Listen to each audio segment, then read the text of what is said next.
So during today's session, you are going to learn about Elif and else statements. So let's start sharing the screen and let's go to the Python. Once that we are here on the Python, let's take this suggestion, which says, first watch the if statement video. So the reason why I'm suggesting this is because there is relevant dependency among elif, else, and if statements. So if you understand how if statement works, it will make easier for you to understand when and how to implement the elif and else conditions. Seeing this, let's start with the quick if recap, and let's just remember that we have already explained that the if condition is based on whether the condition is true or false. Also, it has been explained that that if the if condition is true, it brings out its expression. That means all the lines that needs to be executed after our condition. And finally, if the if condition is false, then it's just required to ignore the block lines or everything that needs to be executed, which is below the condition. So saying this, let's go to the syntax. And for that, we are seeing that our if condition syntax is composed of the if keyword, our condition, colon, and then the block or statement to execute if the condition is true. Remember that the rule is that the if condition works when the condition is true. If this is false, we're not going to execute any line below the condition. So let's go to work in one example, just in order to clarify the previous lines mentioned. So let's go for the first example. It's here we have created our global variables. We have number 1 and number 2, and we assign 20 integer value and 400 integer value respectively. So for that, we have as per our syntax, the if keyword. Remember, we have the if keyword and then our condition. So let's go to the condition. If number 2, 400, is greater than number 1, 20, then we print number 2 is greater than number 1, right? So let's run it. Let's see here, number 2 is greater than number 1. So that's true. But if, for example, if we would love to change the 20 by 500, in that case, we would make false our condition. So let's see. As per you can see here, we don't have this comment. Number 2 is greater than number 1. We don't have this comment more, not displayed in the console. Because this condition is not true, because number 2, 400, is not greater than 500, right? Because we changed the value. So let's just go back to our initial value, 20. Now let's review it, and here we have once more our comment. Number 2 is greater than number 1 because actually the 400 that correspond to the number 2 are greater than the 20. So that's correct. Now let's talk about elif and else conditions. For the elif keyword in Python, we have a way to say if the previous condition were not true, then try this next condition. So let's work in one example just to clarify this sentence. So here we have number 1 equal to 20, number 2 equal to 20. Here, if number 2 is greater than number 1, let's see. Number 2, 20 is greater than number 1. Well, it's not true. But as per you could remember, the if was just validating if this is true or false. If this is true, I execute next line. If this is false, I just skip it and I finish, right? But when we implement the elif, we're given a second chance or a second condition when the if is false. That means if number 2, 20 is not greater than number 1, 20, Well, in that case, we pass just to the next validation, to the next condition. Elif says, if this not, then if number 1 equal to number 2, which is true, then print number 1 and number 2 are equal. Let's see, number 1 and number 2 are equal. We have it. So let's continue. Here, for the next line, we're saying the else keyword catches anything which isn't caught by the preceding conditions. So seeing this, we have number 1, 90, number 2, 20, and let's go to the condition. If number 2, in this case 20, it's greater than number 1, 90, we print this line. But we're seeing that 20 is not greater than 90, right? So we just keep that simple and we just skip to the next. Elif, so if this is not true, then if number 1 equal to number 2, which is not true, 90 is not equal to 20, well, what happened in that time? In that time, we just continue with the last option. So remember, the else is going to catch anything which isn't caught by the preceding condition. As per this was false and was not execute, and this was false, was not execute. Well, we continue with else, which says print number 1 is greater than number 2. So we receive that. Number 1 is greater than number 2. And this is how else works. Now, we can also have else without elif. That's mean, in order to use the else, it's not required to use elif after the if. Here we have this sequence. We have if, elif, else, but we can have also if, else. So let's see one example. We have number 1 equal to 80, number 2 equal to 12. So let's go to the if validation. So if number 2, 12 is greater than 80, number 1 is not true. So let's go to the next. Well, that's not that was false. So let's go to the next. Else print number 2 is not greater than number 1. Number 2 is not greater than number 1.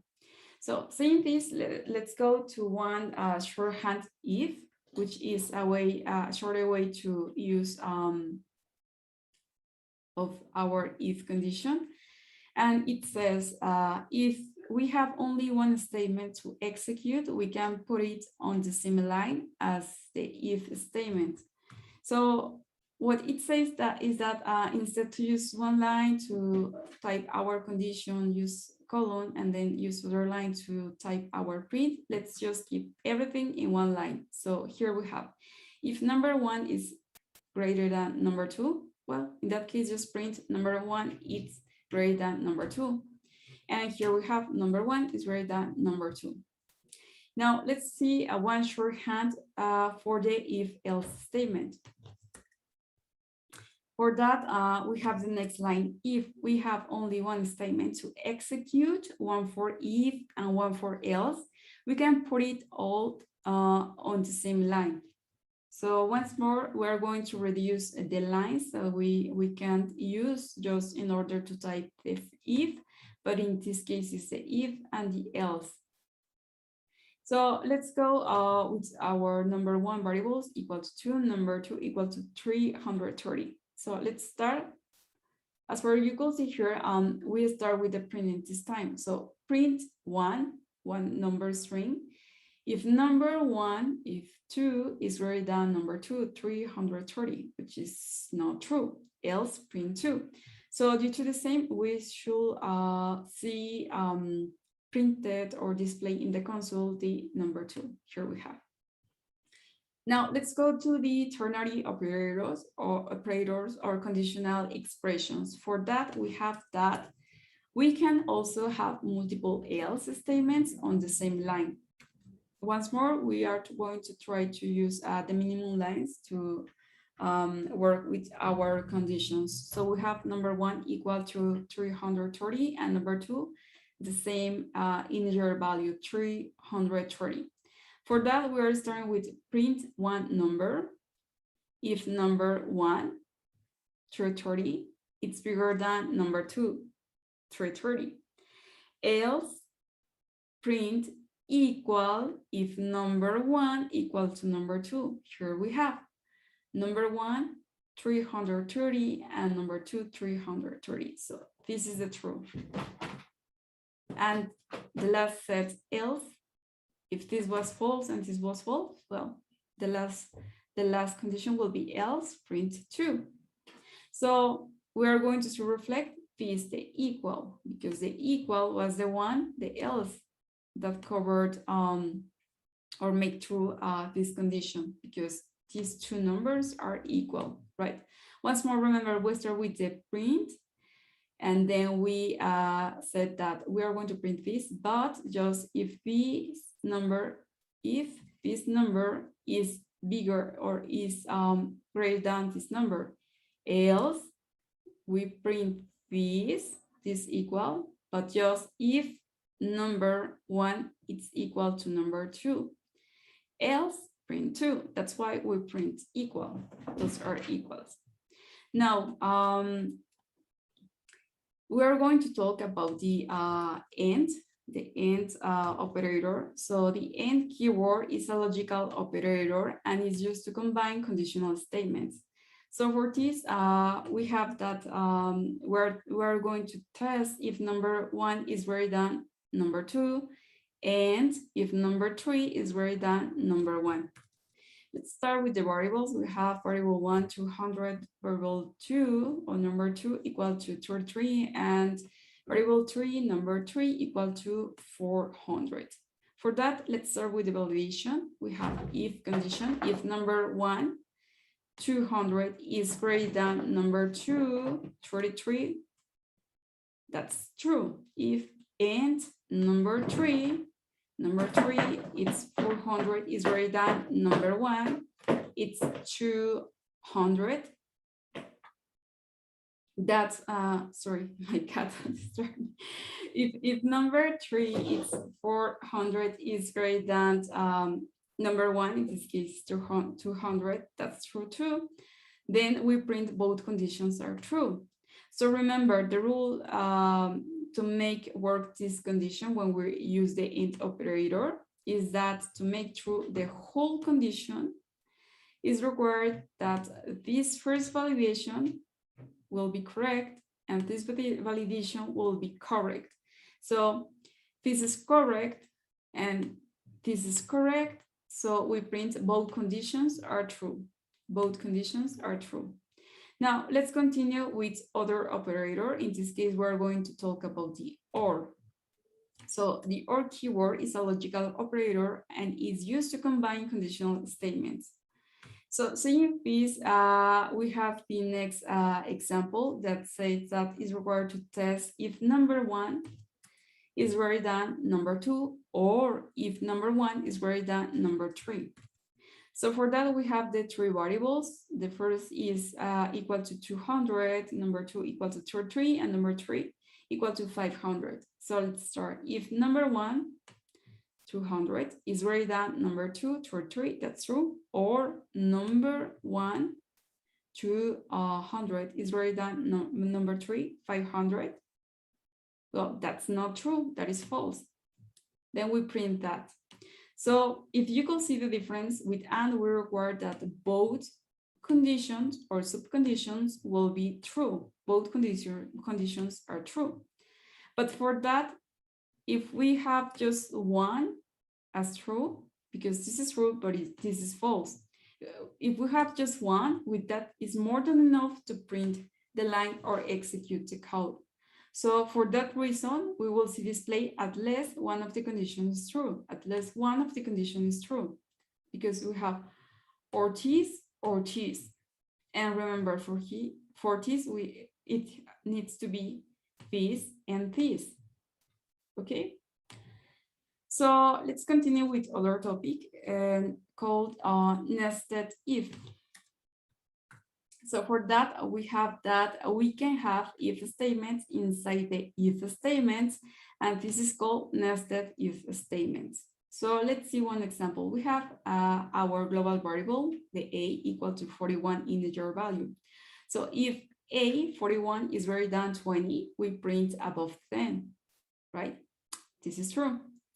And if A, 41, is greater than 10, we print and also above 20. That is true. So we have this true and this true, and we should see, first of all, print this and print this. So when, as per we have this condition as true, or at least one was initially true, then we should just ignore the else, because remember, we use the else when this is false, and there is nothing else to validate. This was the last, okay? Now, once more, let's see our results above 10 and also above. In the case, remember that will be, for example, 5, which make false and false this. We will generate that the else statement will have acted and printed, but not above 20, right?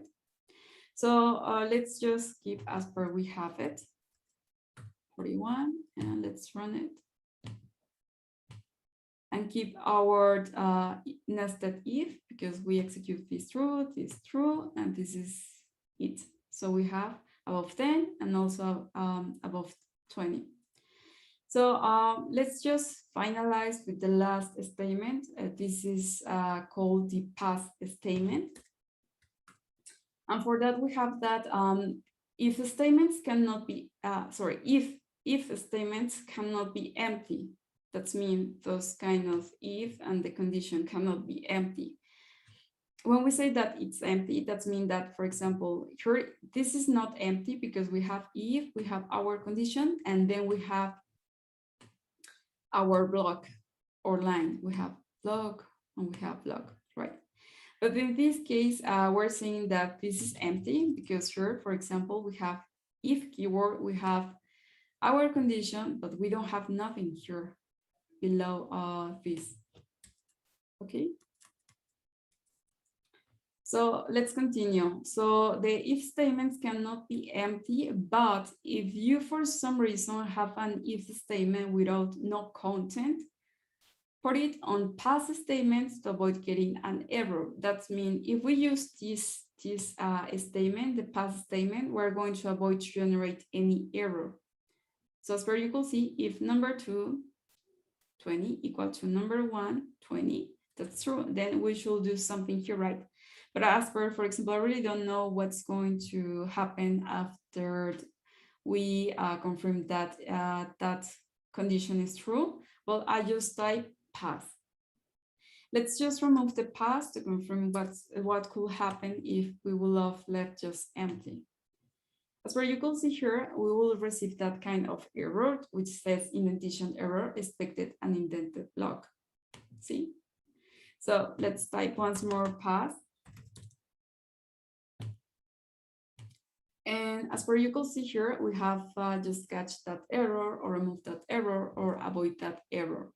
So I think that this is it for today's video. Once more, remember the suggestion is watch the if statement video before start working with these elif and else statements. And if it's required, just give double check to the operators, and remember that on this video we covered the and the or logical operators. And this is it. See you on next videos, and all the best on this weekend.